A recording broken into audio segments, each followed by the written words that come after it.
بسم الله الرحمن الرحيم. عن عبد الله رضي الله تعالى عنه قال قال رسول الله صلى الله تعالى عليه وسلم: إن أشد الناس عذابا عند الله يوم القيامة المصورون. رواہ البخاری۔ نبی کریم صلی اللہ علیہ وسلم نے ارشاد فرمایا، بے شک لوگوں میں سے سب سے زیادہ سخت عذاب اللہ کے یہاں قیامت کے دن وہ تصویر بنانے والوں کو ہوگا۔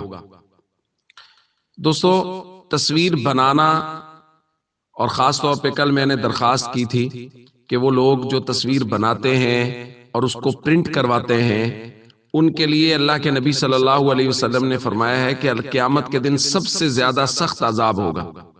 دوسری روایت میں حضور علیہ الصلوۃ والسلام نے ارشاد فرمایا، کل مصور فی النار، تمام تصویر بنانے والے جہنم میں جائیں گے۔ یجعل لہ بکل صورت صورہا نفسا، ہر وہ تصویر جس کی صورت اس نے بنائی ہوگی اس کے اندر گویا روح پھونکی جائے گی، اور وہ چیز جو اس نے بنائی ہوگی وہ اس کو جہنم میں عذاب دے گی۔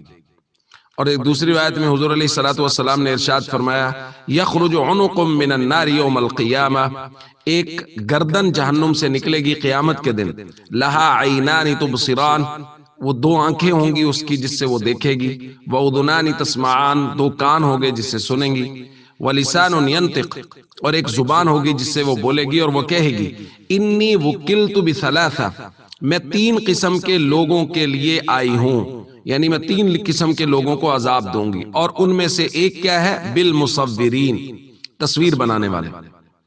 تو دوستو، ہمارے یہاں یہ بہت بڑا مسئلہ ہے، ہمارے نوجوان فلیکس پہ بھاگ کے تصویر بنوا لیتے ہیں، گھروں میں سینریاں لگی ہوئی ہیں، گھروں میں کسی نے بزرگوں کی تصویریں لگائی ہوئی، بہت سارے لوگوں نے اپنی ہی تصاویر اپنے ہی کمرے میں سینریاں بنا کے رکھی ہوئی ہیں۔ یہ تمام تر چیزیں ناجائز ہیں، اور تصویریں بنوانے والے ان کے لیے سخت وعیدیں ہیں اللہ کے نبی صلی اللہ علیہ وسلم کی طرف سے۔